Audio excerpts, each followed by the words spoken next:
The Worm That Wanted to Fly, written and illustrated by 3rd, 4th, and 5th grade students of Creswell Elementary in Caddo Parish. One summer day in the year 2011, there was a small, green, good-looking worm named Willie.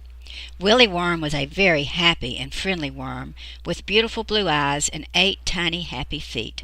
Willie really liked to hide out in the dirt where he could sleep the day away. His favorite foods were moon pies, grass, and leaves. Willie Worm lived in a small, happy village named Wormville. Wormville was located under a large apple tree in the play yard of Creswell Elementary School in the big city of Shreveport, Louisiana. Willie lived in one of the little red apple houses in Wormville. He loved to play, squirm, wiggle, and giggle with all of his friends in the play yard at Creswell School. Willie Worm had many friends, but his very best friend in the whole world was Curly Caterpillar. Willie and Curly were always together until one day when Curly Caterpillar disappeared into a tiny brown house that looked like a cocoon. Willie waited and waited for Curly Caterpillar to come out and play. Finally, when Curly did reappear, he was no longer a worm. Curly had become a beautiful big butterfly, and he could fly.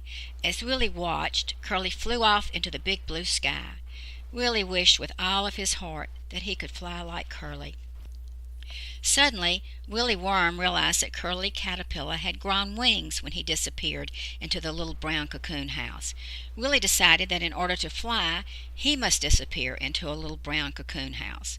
Willie quickly covered his little green body with brown leaves, forming a little brown cocoon. Willie waited and waited, but he did not grow wings. Willie was so disappointed because he wished with all of his heart that he could fly. As Willie Worm sat next to the little brown cocoon house, a small redbird swooped down and picked up Willie with her beak. Suddenly she flew off into the sky that was as blue as a crayon. Willie was so scared when he looked down at the ground that he began to shake, and the higher he flew, the more frightened he became. Willie did not want to fly any more. He wished that he was back on the ground, safe and sound. Just as the bird flew down to her nest in the apple tree, Willie wiggled and squirmed until he wiggled right out of the bird's mouth and fell toward the ground. Willie landed inside a big apple blossom that was as soft as a pillow. He crawled out of the flower, down the tree trunk, and settled into the bright green grass that grew under the small apple tree. Willie was so glad to be safe on the ground that he decided he was happy to be just an ordinary worm that could not fly. Willie did not want to ever fly again for as long as he lived.